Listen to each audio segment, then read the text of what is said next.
YouTube channel में आपका स्वागत है। और मैं आज को आपको ट्रिग्नोमेट्री के ये बहुत सारे ये फार्मूला हैं जो थर्ड चैप्टर में यूज होंगे उसके बारे में बता रहा हूँ। और कल मैंने आपको एंगल कैसे ज्ञात करते हैं वो बताया था। अब ट्रिग्नोमेट्री के फार्मूला बता रहा हूँ, ध्यान से देखिए कैसे कैसे फार्मूला हैं। तो देखो, जो हमने 10th क्लास में ये वाले फार्मूला याद किए थे, एक किया था sine square theta plus cos square theta बराबर 1। चलो एक फार्मूला ये हो जाएगा। दूसरा एक किया था 1 प्लस टेन स्क्वायर थीटा बराबर सेक स्क्वायर थीटा, इसका भी उपयोग होगा।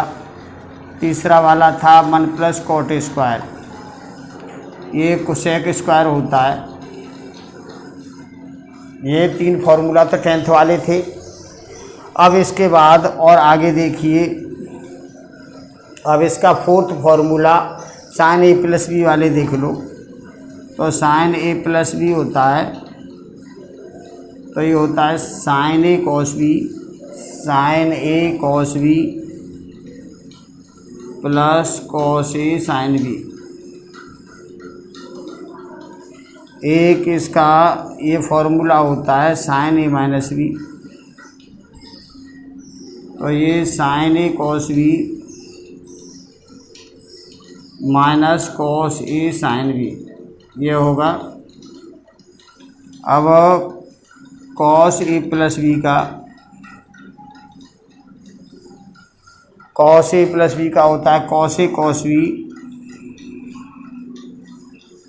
Minus sign A sine B. देखो इसमें और उसमें क्या अंतर है।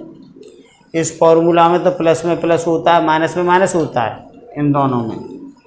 इसमें प्लस वाले में माइनस आता है, माइनस वाले में प्लस आता है। कॉस ए माइनस बी, तो ये आया होगा cos A cos B plus sine A sine B. ये फार्मूला 2 कॉस वाले। टेन ए प्लस बी का देख लो, तो टेन ए प्लस बी का फार्मूला होता है tan A plus tan B upon 1 minus tan A tan B. अब इसके बाद नवा देखिए टेन ए माइनस बी का। टेन ए माइनस बी में यहाँ माइनस आता है, इधर प्लस आता है, तो ये होगा tan A minus tan B upon 1 plus tan A tan B. ये प्लस वाले हो गए 10 वाले, ठीक है। अब इसके बाद में देखो साइन 2a का। साइन 2a का फॉर्मूला होता है 2 sign A cos A, 2 sign A cos A. एक तो ये होता है। एक इसका दूसरा फॉर्मूला होता है 2 टेन ए अपॉन 1 प्लस टेन स्क्वायर ए। 11 इसमें कॉस 2a के 4 फार्मूला होते हैं। साइन 2a के 2 फार्मूला ये और ये, और कॉस 2a के 4 फार्मूला होते हैं। तो देखो पहला होता है कॉस स्क्वायर ए माइनस साइन स्क्वायर ए। एक होगा 1 माइनस 2 साइन स्क्वायर ए। एक होगा 2 कॉस स्क्वायर ए माइनस 1। एक होगा 1 माइनस टेन स्क्वायर ए अपॉन 1 प्लस टेन स्क्वायर ए। ये कॉस 2a के 4 फार्मूला। अब यहाँ देखिए टेन 2a। टेन 2a के फार्मूला होते हैं 2 टेन ए अपॉन 1 माइनस टेन स्क्वायर ए। इसके बाद टेन 2a हो गया। अब साइन 3a। साइन 3a का होगा 3 sine A minus 4 sine cube A. इसके बाद cos 3a, 4 cos cube A -3 cos A, ये आया। तो ये 14 फार्मूला हो गए ये। तो चलो इसका स्क्रीन लो, फिर और आगे बताता हूँ।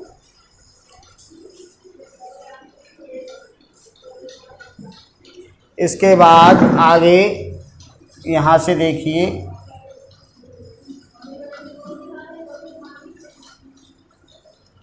इसके बाद tan 3A,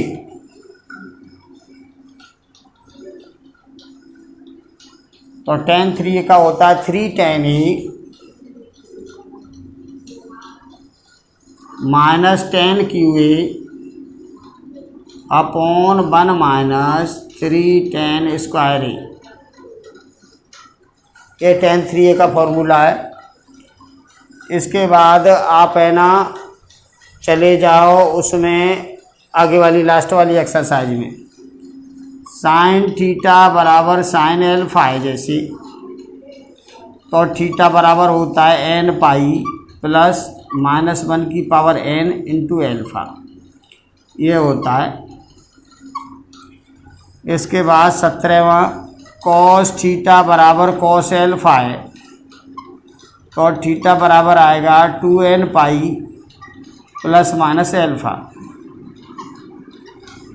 18 tan थीटा बराबर tan एल्फा है, तो थीटा बराबर आएगा n पाई प्लस एल्फा। तो ये बाद वाली एक्सरसाइज के फॉर्मूला हैं। अभी और छोट-छोट फॉर्मूला हैं, उसको और देखिए। अभी मैंने जो कल आपको बताए थे वो भी लिखे देता हूँ। तो यहाँ देखिए, कल मैंने किस टाइप के फॉर्मूला आपको बताए थे। कल बताए थे मैंने आपको ऐसे बताए थे, साइन 90 प्लस थीटा क्या होता है, कॉस थीटा, प्लस का होगा क्योंकि दूसरे चतुर्थांश में है, इस टाइप की। और आगे इसके बाद में देखो, चलो tan देख लो, tan 180 माइनस थीटा देख लो, तो ये नो चेंज है तो tan थीटा आएगा। और 180 माइनस थीटा है ना, दूसरे चतुर्थांश में आता है, तो दूसरे में साइन कोसेक प्लस का होता है, तो ये माइनस का होगा, तो ये tan है ना माइनस का आएगा। क्लियर। अब इसके बाद में मान लो कोसेक देख लो, ये कोसेक 270 प्लस थीटा, तो ये क्या आएगा, कोसेक 270 प्लस थीटा, ये चेंज होता है, कोसेक का हो जाएगा सेक थीटा, और ये तो चेंज हो गया सेक थीटा। अब कोसेक 270 प्लस थीटा चौथे चतुर्थांश में होगा, चौथे में कॉस और सेक प्लस की होती है, और ये कोसेक, इसलिए यहाँ माइनस लगेगा। इसके बाद आप इसको भी ले सकते हो, cot 360 minus theta, cot 360 minus theta, तो देखो ये 360 माइनस थीटा नो चेंज है, तो कॉट थीटा ही आएगा। अब इसके बाद में ये देखिए, 360 माइनस थीटा है ना, चौथे चतुर्थांश में आएगा, और चौथे में कॉट है ना नेगेटिव होता है, तो ये माइनस का आएगा। कॉस, इसको लिख सकते हैं हम 270 माइनस थीटा, तो देखो ये है ना, पहले एंगल देखते हैं, तो 270 वाला चेंज होता है, तो चेंज होता है तो कॉस का हो जाएगा साइन। हमने कल आपको बताया था, साइन का कॉस, कॉस का साइन, टेन का कॉट, कॉट का टेन, सेक का कोसेक और कोसेक का सेक, ऐसे होता है। तो इससे तो हम चेंज करते हैं, और इससे देखते हैं ये कौन से उसमें चतुर्थांश में। तो कॉस, ये 270 माइनस थीटा वाला चेंज होता है, तो कॉस को हमने साइन बना दिया, साइन थीटा। अब देखिए 270 माइनस थीटा कौन सी में आएगा, तो 270 माइनस थीटा इसमें आएगा, थर्ड वाले में। इसमें टेन और कॉट प्लस के होती है, और ये हमारे पास कॉस है, तो माइनस का होगा। ठीक है। अब मान लो आपको बताया जा रहा है सेक 180 प्लस थीटा, तो देखो 180 प्लस थीटा नो चेंज है, तो सेक का सेक ही रहेगा।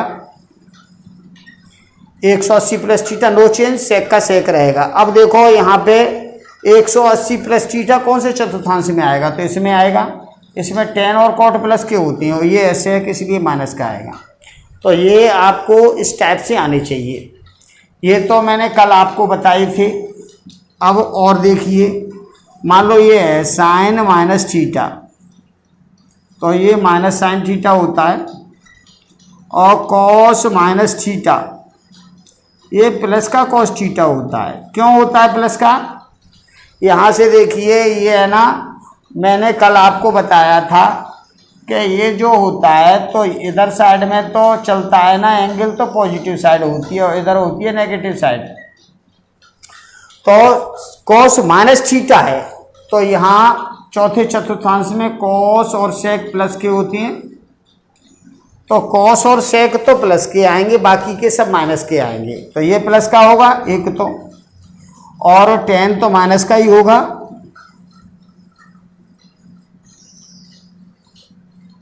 और इसके बाद में कॉट भी माइनस का होगा, और सेक है ना वो प्लस का होगा। क्यों होगा प्लस का? क्योंकि चौथे चतुर्थांश में कॉस और सेक प्लस के होती है, तो ये प्लस का आएगा। तो ये दो प्लस के होती हैं, बाकी के सब माइनस के होते हैं। ये प्लस को खा जाती हैं। क्यों खा जाती हैं? क्योंकि ये क्लॉकवाइज चलेगा माइनस में, तो ये यहाँ आएगा थीटा है ना माइनस का थीटा, वो आएगा चौथे चतुर्थांश में। चौथे में कॉस और सेक प्लस के होते हैं, तो ये कॉस सेक प्लस के रहेंगे, बाकी के सब नेगेटिव हो जाती हैं। और कोसेक है ये माइनस थीटा, तो ये माइनस कोसेक थीटा होगा। तो ये भी इस टाइप के फॉर्मूला भी आ जाते हैं, छोटे छोटे फॉर्मूला हैं। और इस टाइप के है ना, ये तो तुम्हारे फिजिक्स में भी काम आती हैं। तो जो बच्चे मैथ लेते हैं ना, वो आगे कंपटीशन के लिए बहुत ही बेहतर रहता है, क्योंकि आपको मालूम है आगे अगर आपने अभी मैथ नहीं लिया तो आगे 12th के बाद में आप फिजिक्स नहीं पढ़ पाओगे, क्योंकि फिजिक्स वही बच्चा पढ़ पाता है जिसके पास मैथ होता है। और नहीं तो ZBC ग्रुप में जाओगे, जूलॉजी बॉटनी केमिस्ट्री, फिर रटने वाले सब्जेक्ट होंगे, समझने वाले कोई सब्जेक्ट नहीं होंगे। इसीलिए अगर आपको मैथ लेना है और आगे चल के फिजिक्स भी लेनी है तो आप मैथमेटिक्स को लो। उससे ये फ़ायदा होगा कि आगे जितने भी कंपटीशन होते हैं सब कंपटीशन में मैथ आता है। तो आपका मैथ कमज़ोर होगा, अगर मैथ को छोड़ के बायो ले ली आपने तो मैथ डाउन हो जाएगा, तो आगे कंपटीशन में आपकी प्रॉब्लम आएगी। इसीलिए ध्यान रखो, आप अपनी सूझबूझ से, जैसे मान लो आपको एयरफोर्स में जाना है या NDA में जाना है, तो वहाँ साइंस मैथ का ही टेस्ट होता है और 12th लेवल का साइंस मैथ आता है। तो अगर ऐसे जाना है आपको, अच्छे कोई डिफेंस में जाना है, जैसे NDA से ऑफिसर बनते हैं, ऑफिसर रैंक होती है, तो उसके लिए आपको मैथमेटिक्स लेना पड़ेगा। इसीलिए आप ये फॉर्मूला अच्छी तरह से याद कर लो और धीमे धीमे ये ट्रिग्नोमेट्री को अच्छी तरह से करोगे तो आपकी फिर परसेंटेज सही आ सकती है। और अगर ट्रिग्नोमेट्री सही होगी तो आगे चल के जितने भी आगे मैथमेटिक्स की क्लास हैं वो सब आपके लिए इजी हो जाएंगी, क्योंकि 12th क्लास में जैसे डिफरेंशियल इंटीग्रल होता है तो वहाँ ट्रिग्नोमेट्री की ज़रूरत पड़ती है। ये है ना, ये कोर्स ट्रिग्नोमेट्री के फॉर्मूला सब उसमें लगते हैं 50% कोर्स में। तो अगर आपको लगता है कि ट्रिग्नोमेट्री आप कर सकते हो अच्छी तरह से, तो फिर आप मैथ ले लो, आपके लिए बेहतर रहेगा और आगे आपकी ज़िंदगी के लिए भी बेहतर रहेगा। और रटने का कोई इसमें सिस्टम नहीं होता, आपने समझ लिया तो बहुत समय तक, लंबे समय तक याद रहता है। इसलिए आपको कोई भी सब्जेक्ट चूज करना है तो समझ सोच के चूज करो, ठीक है ना। अब इसके आगे मैं आपको क्वेश्चन, देखो ये सारे फॉर्मूला हो गए, अभी और रह गए इसमें थोड़े से। एक ये फॉर्मूला रह गया है sin C plus sin D, इस टाइप का। तो ये होता है 2 sin C प्लस D बटे 2 और cos C माइनस D बटे 2, ये फॉर्मूला है। माइनस वाला होगा sin C minus sin D। Minus वाला होता है तो क्या करते हैं, एक cos को इधर ले आते हैं, sin को इधर ले जाते हैं, तो ये होता है 2 cos C प्लस D बटे 2 और साइन सी माइनस डी बटे 2। और cos C plus cos D हो तो इसका फॉर्मूला होता है 2 कॉस सी प्लस डी बटे 2 और कॉस सी माइनस डी बटे 2। और कॉस सी माइनस कॉस डी तो इसका फॉर्मूला होता है -2 साइन सी प्लस डी बटे 2 और साइन सी माइनस डी बटे 2। तो ये 4 फॉर्मूला एक टाइप के हैं। अभी और भी हैं, चलो 4 फॉर्मूला ये और लिख लूँ। 2 साइन ए कॉस बी, 2 साइन ए कॉस बी ये होता है sign A plus B plus sine A minus B. और 2 कॉस ए साइन बी तो इसका फॉर्मूला होता है sign A minus B minus sign A plus B, ना sign A plus B minus sign A minus B. अब इसके बाद 2 cos A cos B होता है तो इसका फॉर्मूला है cos A plus B plus cos A minus B. और 2 साइन ए साइन बी इसका फॉर्मूला होता है cos A minus B minus cos A plus B. तो ये फॉर्मूला हैं, इन फॉर्मूला को ट्रिग्नोमेट्री के फॉर्मूलाओं को अच्छी तरह से याद कर लेना। और कल से मैं फर्स्ट एक्सरसाइज से स्टार्ट करूँगा। आगे आपको इसलिए मैं धीमे धीमे बता रहा हूँ। कल मैंने आपको बताया था कैसे एंगल ज्ञात करते हैं, आगे के 90 डिग्री से ऊपर के एंगल कैसे होते हैं, ठीक है ना। आज मैंने ये सारे फॉर्मूला बताएं। और आपको अगर यहाँ पे कुछ दिखाई नहीं दे रहा हो तो 3rd चैप्टर में लास्ट साइड में देख लेना। 3rd चैप्टर के बिल्कुल लास्ट में आपको फॉर्मूला नज़र आएंगे, उनको अच्छी तरह से पढ़ लेना, समझ लेना। और धीमे धीमे आगे से कल से हम एक्सरसाइज 3.1 स्टार्ट करेंगे। धन्यवाद।